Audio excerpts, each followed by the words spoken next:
Senhoras e senhores, sejam bem-vindos à minha experiência. Hoje, oficialmente, nosso primeiro programa.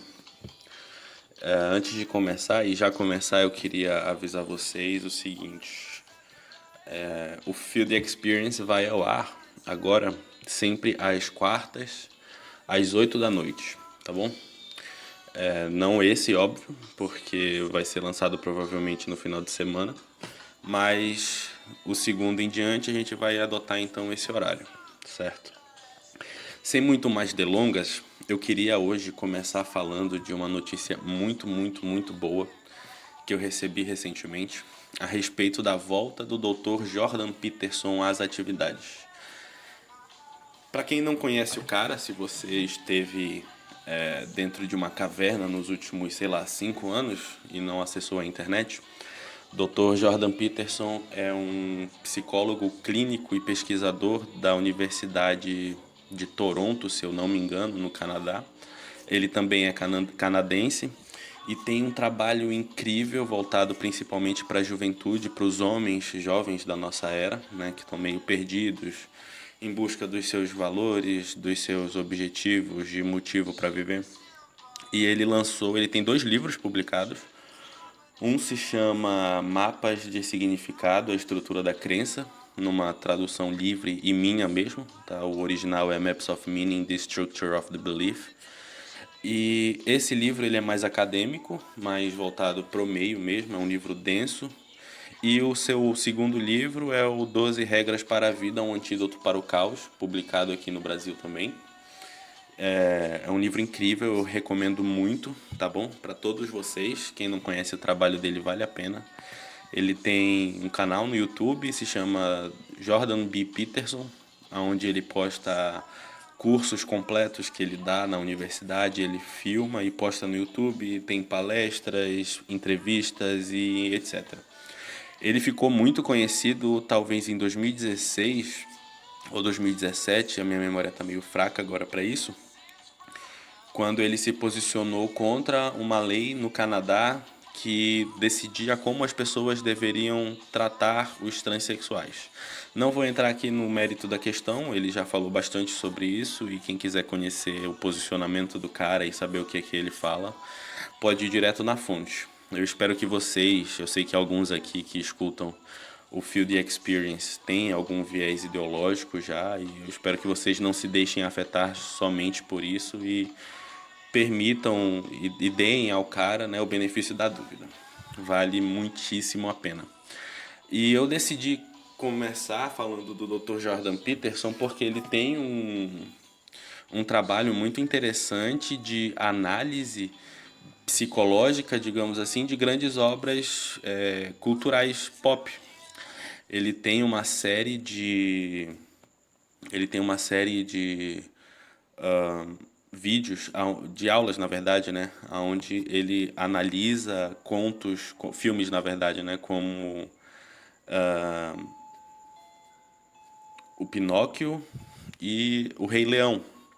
E aí ele faz análises incríveis e ele mostra como essas criações artísticas estão entranhadas no nosso imaginário a níveis que nós nem imaginamos. E por conta dessa abordagem que ele faz, né, por causa dessa abordagem que ele faz dessas obras culturais, principalmente cinematográficas, me interessa muito esse trabalho dele porque eu também tenho esse mesmo interesse. E eu gosto muito de assistir animações, de assistir filmes de fantasia, filmes de super-heróis. Inclusive a Disney Plus agora está aí no Brasil, né? Todo mundo assinando. Uma proposta bem interessante de streaming, de conteúdo. Agora você tem todo o conteúdo da Disney num lugar só, o que é incrível, principalmente agora depois que a Disney comprou a Marvel. E é justamente aí que me interessa, né? O Disney Plus e é fazer o conjugado, digamos assim, de Dr. Jordan Peterson e Disney Plus e Marvel. Como é que isso acontece na minha cabeça? Talvez vocês já tenham ouvido falar do que ele fala, o Dr. Jordan Peterson, a respeito daquela famosa síndrome de Peter Pan, né? Ele, fazendo uma análise a respeito dessa história do Peter Pan, ele diagnostica essa síndrome na nossa sociedade, principalmente entre os jovens, daquelas pessoas que não querem crescer. E não é nem essa análise em específico que me atrai. O que me atrai é a possibilidade de você enxergar nesses conteúdos de cultura pop, filmes, músicas, obras de teatro, você identificar coisas que são comuns a todos nós e que realmente nos falam alguma coisa, né? E eu tenho pra mim, eu sou um grandíssimo fã do universo Marvel. Já assisti, eu creio que quase todos, na verdade. Eu ia dizer que todos, mas não assisti a Capitã Marvel. Mas já assisti grande parte dos filmes do universo Marvel e é incrível. E quando eu assisto, principalmente Vingadores, né, com toda aquela briga com Thanos e etc., eu não consigo não pensar no que é que aquilo está contando pra gente da nossa própria vida, certo? Porque a gente concorda que aquilo é um filme de fantasia, é ficção, mas por que que a ficção tem esse apelo tão grande pra nós, né, hoje em dia? Porque ela fala alguma coisa pra gente que é real, que é verdade, que toca em algum lugar nosso muito profundo.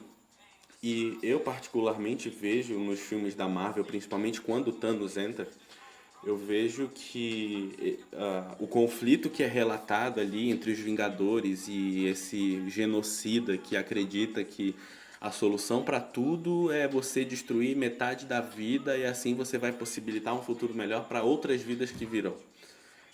É uma mentalidade que está muito presente hoje no nosso dia a dia e ela é vinculada para nós de várias formas e em vários meios, né? Não é uma coisa exclusiva do Thanos, nós temos vários Thanos por aí, se nós pararmos para pensar. É cada vez mais crescente o número de pessoas que defende a parada na procriação, né, que homens e mulheres não mais procriem porque é cruel você pôr uma criança no mundo que nós vivemos hoje. E até aí, tudo bem.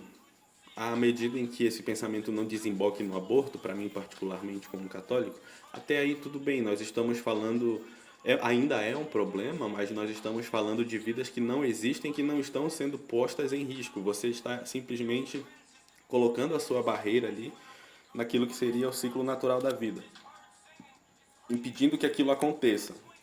Ok, mas a gente vê também que não demora muito para que essas pessoas que advogam essa, essa parada na procriação humana, não demora muito para que essas pessoas que isso defendem comecem a defender uma redução populacional, ao menos como hipótese, certo?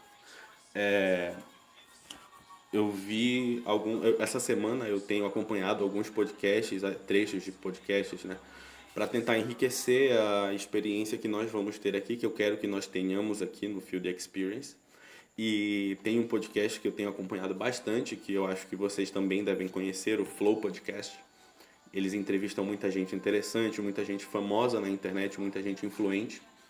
E uma das entrevistas que eu vi foi justamente com o Lucas Inutilismo, um youtuber muito conhecido, muito engraçado, o favorito da minha irmã, da Rayane, que inclusive deve participar conosco aqui em qualquer um desses episódios que virão pela frente. Eu espero que seja legal. E ele estava falando uma coisa muito interessante. É um cara muito engraçado, muito espontâneo. A todo momento que ele fala, você ri, você dá gargalhadas. Mas em um momento em que ele começou a falar realmente sério, durante essa entrevista do Flow, ele falando sobre o que ele espera e o que ele pensa que acontecerá com o Brasil e com o mundo daqui os próximos anos. Ele fala de algumas coisas bem sombrias, eu diria. Ele tem expectativas bem sombrias e algumas das quais eu até compartilho com ele, mas isso não vem ao caso. O que interessa pra gente aqui é uma coisa que ele falou que me chamou muita atenção. Ele disse: o problema do mundo é a quantidade de gente que tem nele. E aí ele fala de algumas projeções para 2100, que nós teríamos 15 bilhões de pessoas vivendo no mundo, que é o dobro do que temos hoje, né? E hoje, aparentemente, para ele, 7 bilhões de pessoas é um número estratosférico já para viver nesse planeta pequeno e azul que nós vivemos na periferia da nossa galáxia, que fica na periferia do universo. E aí, quando ele falou disso, eu não pude deixar de lembrar do Thanos, né? Até que ponto o pensamento do Lucas Inutilismo vai de encontro ao pensamento do Thanos, nós não sabemos, é só especulação. Mas não dá para negar que tem uma semelhança, né, nesse discurso. Afinal de contas, o Thanos acreditava que o problema não do mundo, mas do universo era justamente o número de pessoas vivendo nele. Mais pessoas, teoricamente mais pessoas do que os recursos naturais possibilitariam que vivessem de forma sustentável durante um longo período de tempo. Então você tem aí essa característica taniana, né, digamos assim, presente no mundo real. Transcendeu e já transcende, na verdade, há algum tempo a ficção, o mundo de Hollywood. Você tem filmes como, por exemplo, O Inferno, né, do Dan Brown, baseado no livro do Dan Brown, aonde tudo ali gira em torno da questão da superpopulação, realmente. A questão toda do livro e do enredo ali gira em torno da superpopulação mundial. Nós temos um planeta lotado de gente e que cada vez mais tem até uma projeção aritmética, né, que representa aí esse crescimento exponencial da população mundial. E aí nós temos esse problema e que alguém tem que resolver. Na Marvel, né, no universo Marvel, nós temos o Thanos, que é esse titã que vem do universo aí, que vem de fora dos nossos limites conhecíveis. Voltando ao Jordan Peterson, né, ele é aquele elemento do caos. É o caos que vem de fora da ordem e abala toda a nossa ordem e exige que essa ordem seja repensada e reconstruída. E enquanto na Marvel nós temos o Thanos, que é esse elemento do caos, nós já vemos na vida cotidiana, inclusive isso é assunto tratado desde muito já nos congressos da ONU, né?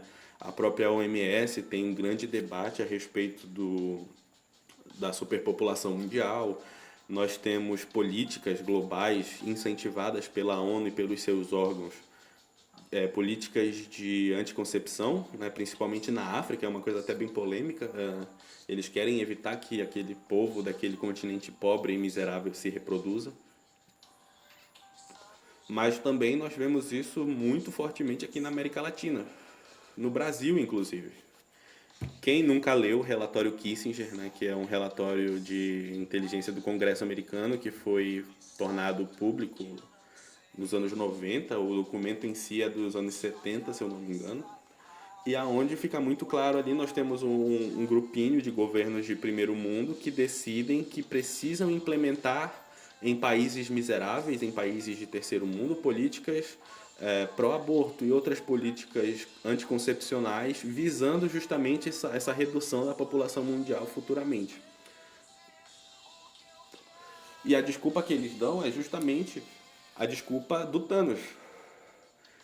No relatório Kissinger, isso está escrito no relatório Kissinger. Ele está disponível na internet, vocês podem baixar para ler.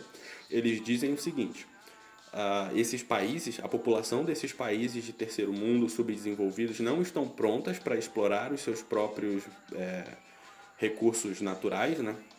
Portanto, nós devemos impedi-los de que se reproduzam a um ponto que fique incontrolável a situação da exploração desses mesmos recursos naturais.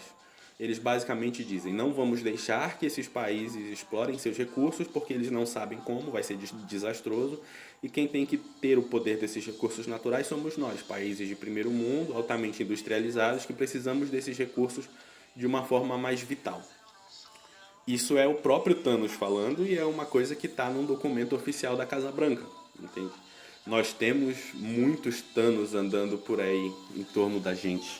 Nós temos os Thanos aí nos governos, ocupando lugares de alto escalão, mas nós temos também os Thanos na mídia, nós temos atores que são tanianos, né? Vamos cravar esse termo aqui, vamos criar o nosso primeiro Field Experience e já vamos aqui criar esse termo taniano, né? Que vem de Thanos. E nós temos também youtubers muito influentes, principalmente aí no YouTube Brasil, né? E a gente sabe que o brasileiro ele é muito movido por essas influências, né? Hoje nós temos os digital influencers aí com a internet, mas o brasileiro ele já é influenciado pela mídia através da TV e do rádio há muitos anos.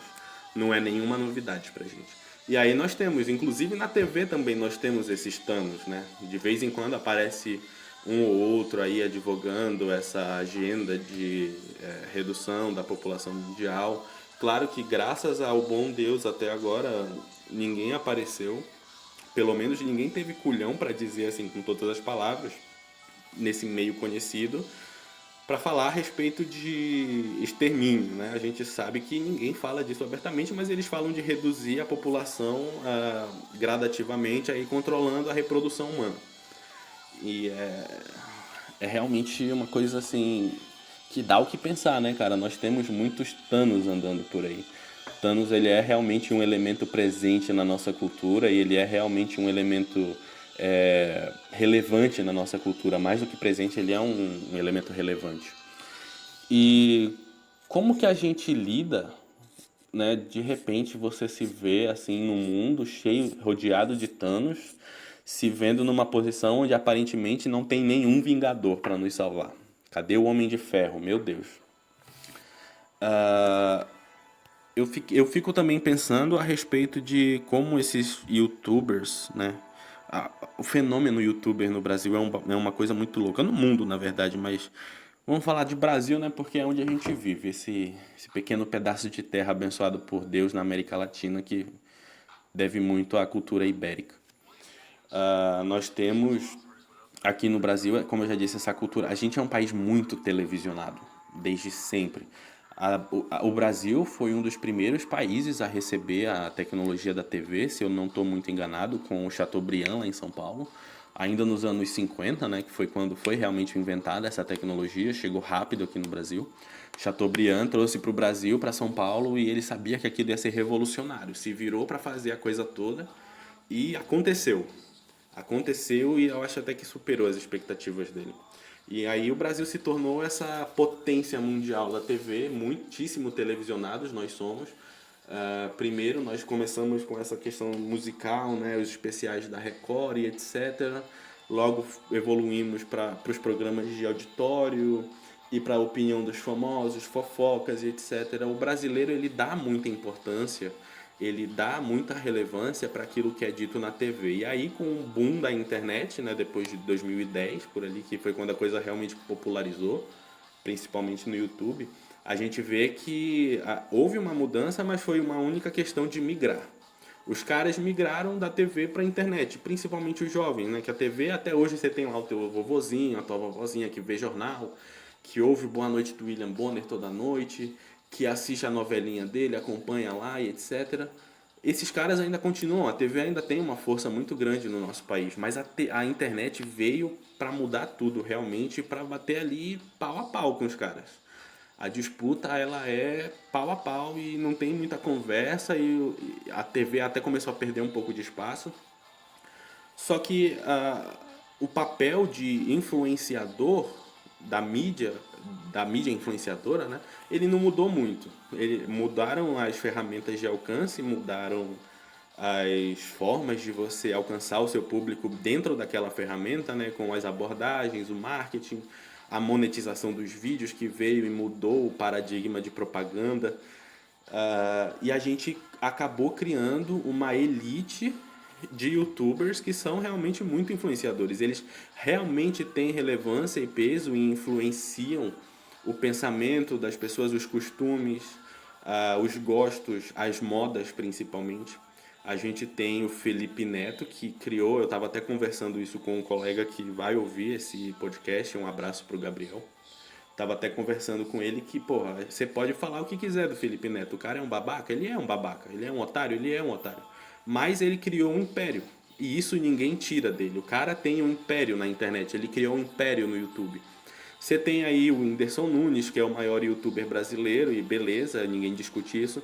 Mas o Whindersson Nunes, ele cresceu sozinho. Foi na batalha dele ali, dia após dia, lançando os vídeos dele e fez o nome dele, entendeu? Enquanto que o Felipe Neto, não. O cara é realmente um empreendedor. Nós temos que tirar o chapéu para isso. O cara soube investir, ele soube ser persistente.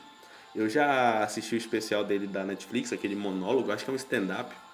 Não sei se ele é um comediante que faz stand-up, mas tem esse especial da Netflix, né, esse espetáculo dele, onde ele conta as experiências dele como um empreendedor, né, e conta dos fracassos, e você vê na história do cara que ele não desistiu, ele soube ser persistente e tanto persistiu que criou um império.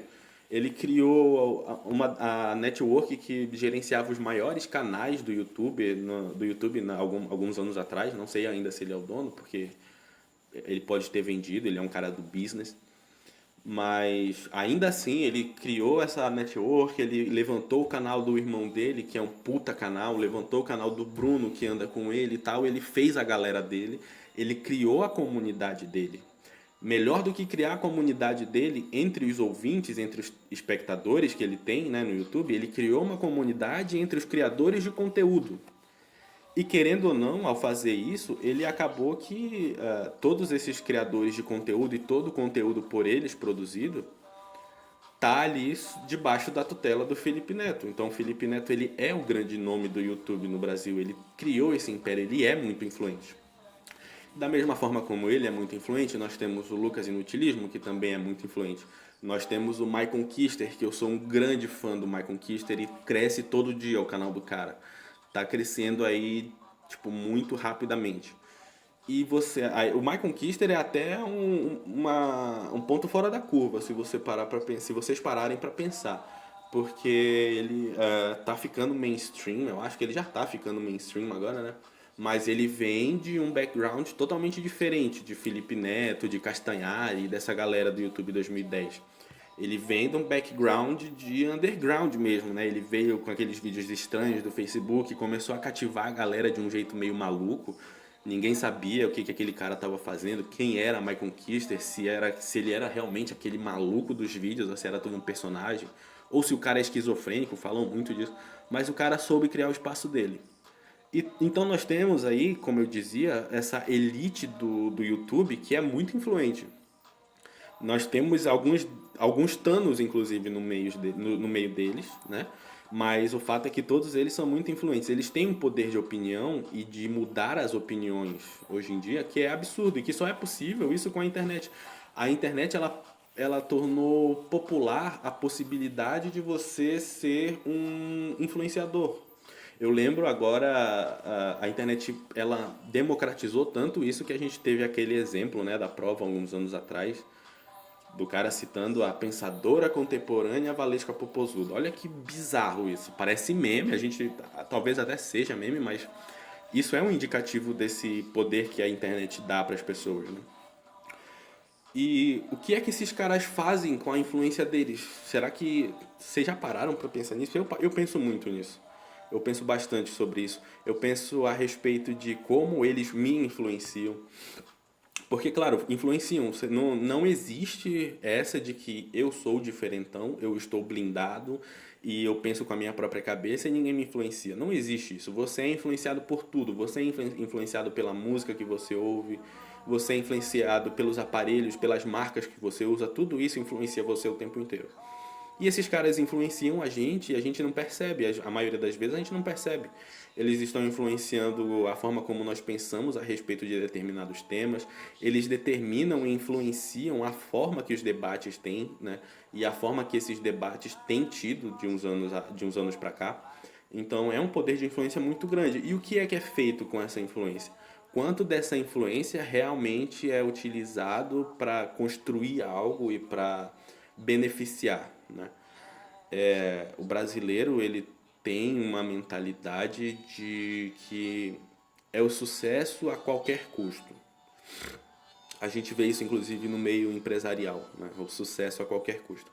As empresas no Brasil elas não têm muito essa mentalidade de não, agora eu vou lá e vou retornar um pouco para a sociedade todo esse lucro que eu tive. As empresas não se preocupam com isso, não se importam com isso e aparentemente os YouTubers também não.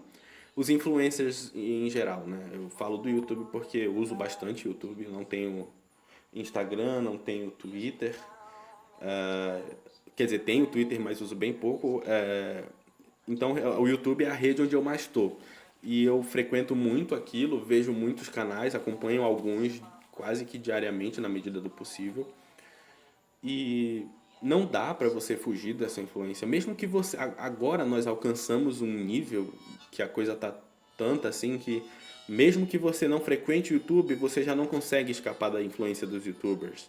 Eles já estão fazendo merchandising na TV. Eles estão fazendo merchandising mainstream para essa galera que tá fora da internet, entendeu? Então, e aí, por que eu tô falando tanto da influência dos YouTubers e etc? Para chegar no ponto PC Siqueira, galera. PC Siqueira tá de volta. Hoje eu tô gravando esse episódio para vocês, é quinta-feira. Exatamente, quinta-feira, 26 de novembro, são 2h46 da manhã agora. E no dia de ontem, portanto dia 25, na quarta-feira, o PC Siqueira postou um vídeo no seu canal depois de todo aquele bafafá que ele esteve envolvido sobre pedofilia. E aí eu te pergunto, cara, o que passa na cabeça desse ser? O que que... Não, e a coisa vai ficando cada vez melhor, velho. Nossa, é absurdo, é absurdo. Ele começa o vídeo fazendo uma piadinha, ligando para sabe Deus quem, cancelando o pedido de um tapete, né? Fazendo uma alusão clara, a internet toda já sacou que ele faz essa alusão àquela operação da PF de, sei lá, 10 anos atrás, chamada tapetes turcos, eu acho, tapete persa, uma coisa assim, que era justamente de combate à pedofilia. Isso, vejam bem, isso depois... Vamos mudar essa música, né, galera? Porque não dá, não. Vocês vão desculpando também essa edição porca que nós temos aqui, tá? Então, isso ele já fez, essa piada infame com esse telefonema, depois de ter soltado um vídeo no YouTube, um vídeo no Twitter, na verdade, me perdoem. E talvez esse vídeo tenha até sido um tipo de preparação, sei lá o que se passa na cabeça desse doente. Talvez esse vídeo tenha até sido uma preparação para a volta dele para o YouTube, onde ele diz, né, alguma coisa a respeito de segredos que foram revelados, né, que as pessoas não gostam. Eu vi até que acho que isso foi meio mal compreendido no Twitter. A galera tava dizendo que ele tava tentando minimizar a situação dele, como se a pedofilia por ele cometida fosse apenas um segredinho sujo que alguém descobriu e causou algum problema para ele. Eu sinceramente não acho que se trata disso, não. Pelo que eu vi o vídeo, li os comentários e o que a galera tava falando, pra mim parece que aquilo foi uma boa de uma alfinetada. Parece que ele quis dizer ali que ele não é o único com esses segredinhos sujos e que a única diferença entre ele e os outros, né, que receberam PlayStation 5, porque o contexto do vídeo era esse, ele dizendo que não recebeu o PlayStation 5 porque teve os seus segredinhos revelados, etc. O que ele estava dizendo aí é que alguns desses YouTubers conhecidos no nosso Brasil aí que receberam o aparelho, né, o console, também partilham desse mesmo segredo, com a diferença de que não foram expostos. Dá o que pensar. Mas o fato é que o que se passa, né, na cabeça desse maluco de fazer tanta merda assim depois daquele ato monstruoso que se descobriu, né? O cara recebendo fotos de uma criança em uma situação, né, sexualizada ali, fotos enviadas pela própria mãe. Quem é essa mãe, né? Pra quem mais essa mãe envia essas fotos? Será que só envia fotos realmente? Será que a coisa não é pior do que a gente pensa? Né? E a quantas anda esse inquérito aí da Polícia Civil? Porque até agora eu, pelo menos, não soube de nenhum pronunciamento da Polícia Civil a respeito disso. Não houve nenhum posicionamento a respeito do andamento do inquérito, nem nada do tipo. Então, é uma situação complicada. A gente tem no YouTube internacional um canal que também está crescendo bastante agora, chamado Mouth Buddha, né, que ele tem feito algumas denúncias pesadíssimas dentro desse contexto de pedofilia entre as pessoas de Hollywood. E no Twitter a troca de informações é pesada, rola muita coisa pesada ali a respeito desse caso. Ficou famoso como Pizzagate, né, principalmente fora do Brasil. Acho que aqui a coisa não teve muita visualização. Eu sei que tem um canal chamado O Informante, que parece que tem alguma parceria com o Mouth Buddha e eles traduzem fazem legendas para os vídeos dele a respeito do Pizzagate. Eu sei que tem os 2 episódios do Pizzagate nesse canal, legendados, eu recomendo inclusive. E o Mouth Buddha está explorando e expondo uma coisa. Aquilo ali é satânico, cara. É satânico.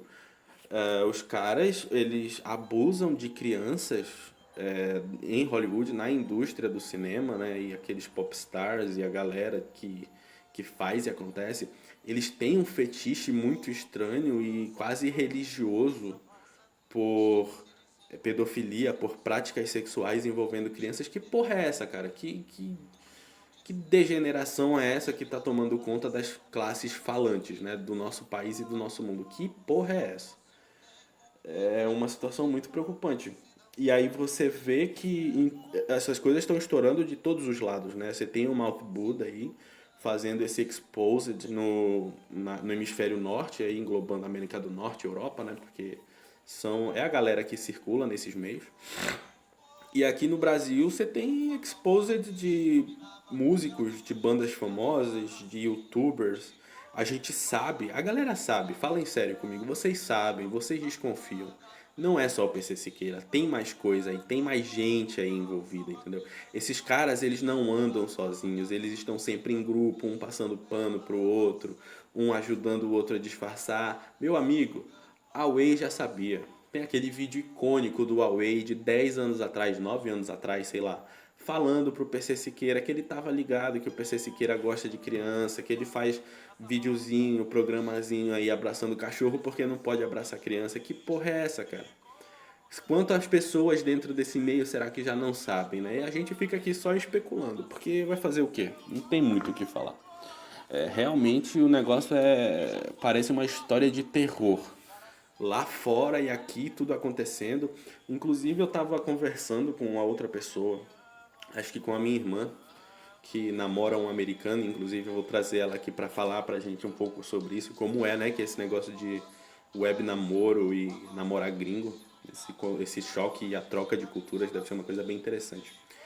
E eu conversando com ela, eu estava dizendo que o Brasil está emulando muitos acontecimentos de fora, né? Eu não quero falar de política aqui, mas a gente não é bobo. A gente está vendo aí as coisas se repetindo lá nos Estados Unidos e aqui meio que da mesma forma, a gente fica só observando. Infelizmente, parece que essa emulação é só das coisas negativas, né? Principalmente das coisas asquerosas, como esses casos de pedofilia pipocando para todo lado. Incomoda, cara, incomoda. É um negócio puxado. E como eu disse, realmente parece uma história de terror. E aí, para encerrar esse episódio de hoje, né, encerrar de uma forma mais descontraída, digamos assim, né, não tanto, eu vou falar para vocês a respeito de um outro canal que eu acompanhei essa semana por causa do Flow Podcast. Né? Eu falei para vocês que estou acompanhando bastante para tentar enriquecer a nossa experiência aqui. E eu assisti, na verdade eu ouvi no Spotify a entrevista do canal Spook Houses, que significa em português Casas Mal Assombradas, que é um cara, eu não lembro o nome dele agora, que aparentemente ele tem algum nível de mediunidade, ficou famoso no YouTube falando sobre isso, né, fazendo vídeos sobre isso. E ele conta várias histórias bizarras ali, cara, e eu fiquei assim, eu não sou um cara facilmente assustável, tá? Eu realmente não sou um cara muito medroso, mas foi uma coisa que me deixou apreensivo. O cara conta umas histórias bizarras e isso me fez pensar que eu tenho algumas histórias assim estranhas, sabe? Que dão dão o que pensar a respeito desse mundo sobrenatural. E aí eu queria contar uma história dessas pra vocês, pra gente terminar aqui de uma forma mais descontraída e interessante, e quem sabe aí a gente consegue até contar algumas outras historinhas em outros episódios.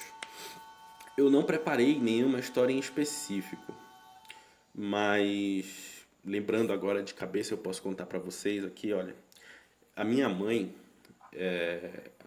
ela é uma mulher jovem, eu tenho 23 anos e a minha mãe, eu creio que ela tenha 38, 39 anos.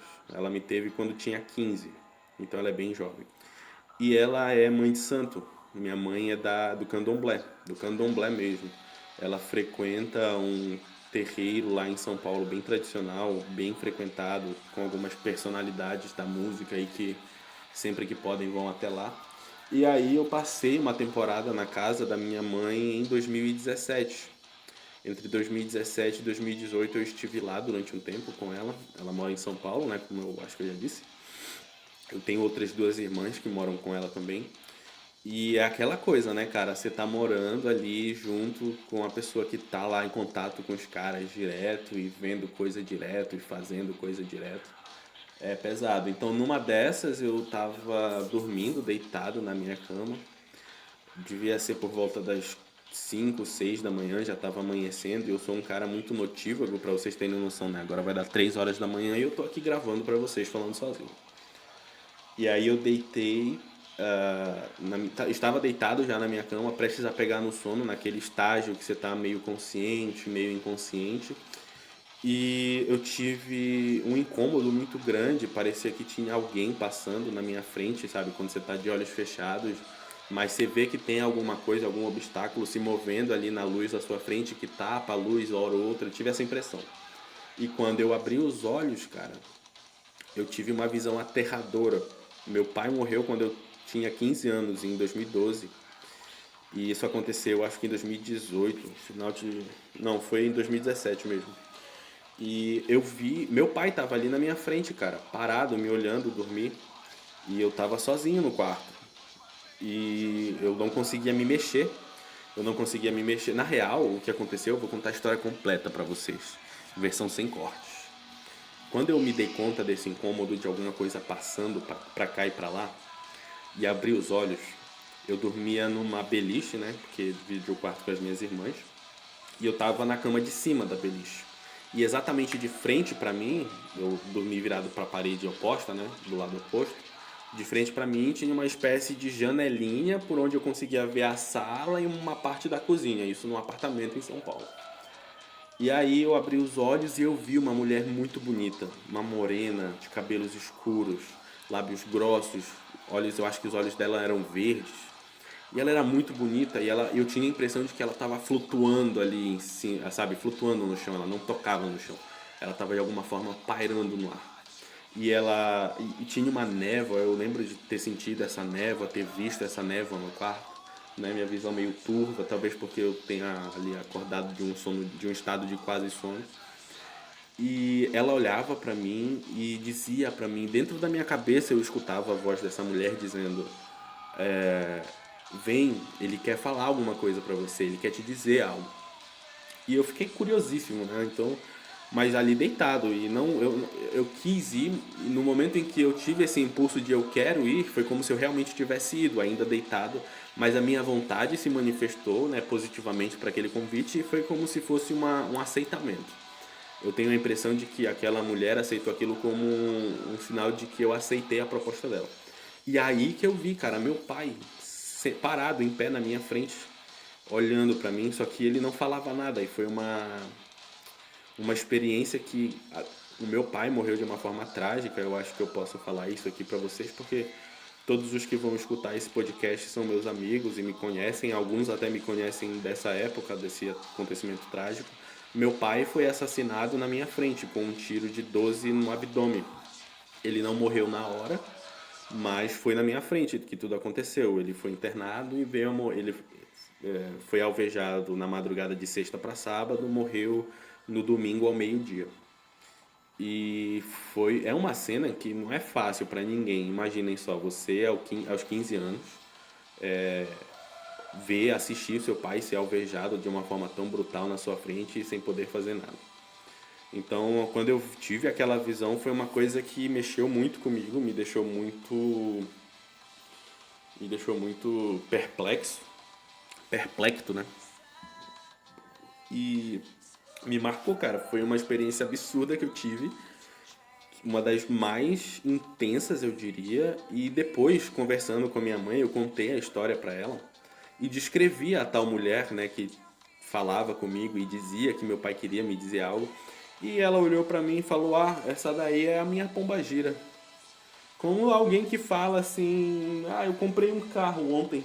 Ou alguém que fala, sei lá, comprei essa camisa aqui hoje, algo normal, sabe? E, cara, foi uma das situações realmente mais absurdas que eu já vivi na minha vida. Bom, galera, por hoje é isso. A gente vai ficando por aqui. Eu espero que vocês tenham gostado desse episódio. Eu espero que seja um episódio mais interessante do que o nosso piloto. Esse é o nosso primeiro episódio oficial. E a gente se vê então na próxima quarta às 8 da noite. É isso, fiquem com Deus e até a próxima.